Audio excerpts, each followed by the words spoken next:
Kisah tak terduga, Soekarno punya 600 pelacur dalam perjuangan kemerdekaan Indonesia.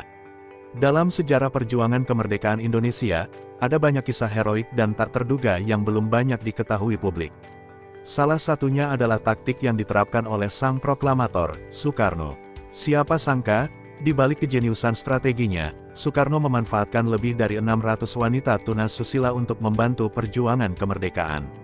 Taktik rahasia di balik rumah pelacuran. Dalam buku, Penyambung Lidah Rakyat, yang ditulis oleh Cindy Adam, terungkap bahwa Soekarno menggunakan rumah pelacuran sebagai tempat pertemuan penting dengan kaum muda pergerakan. Taktik ini dilakukan untuk menghindari kecurigaan dan tuduhan dari pemerintah kolonial Belanda yang berusaha menggagalkan gerakan kemerdekaan. Di balik pintu-pintu rumah pelacuran, strategi-strategi revolusioner dibahas dan direncanakan. Rekrutmen mata-mata wanita. Saat mendirikan Partai Nasional Indonesia (PNI) di Bandung, Soekarno merekrut sekitar 600 wanita tunas susila untuk menjadi bagian dari gerakan kemerdekaan.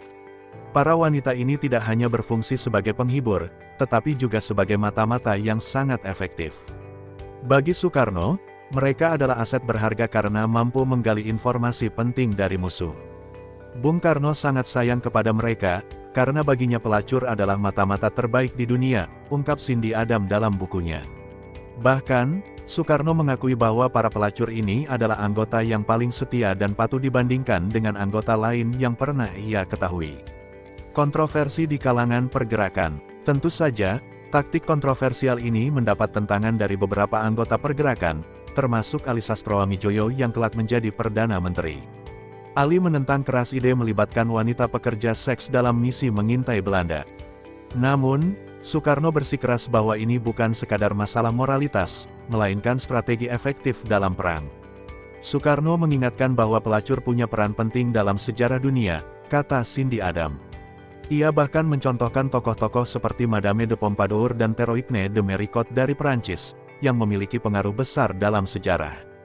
Keberhasilan misi mata-mata. Dengan kecerdikan dan keberanian, para pelacur kesayangan Soekarno berhasil menjebak banyak polisi dan pejabat Belanda, menggali rahasia-rahasia penting yang kemudian digunakan untuk kepentingan perjuangan.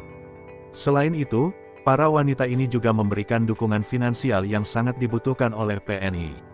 Para pelacur itu menggoda polisi Belanda untuk menggali rahasia dan informasi apa saja, tulis Cindy Adam. Dari informasi tersebut, gerakan kemerdekaan mendapatkan keuntungan strategis yang signifikan.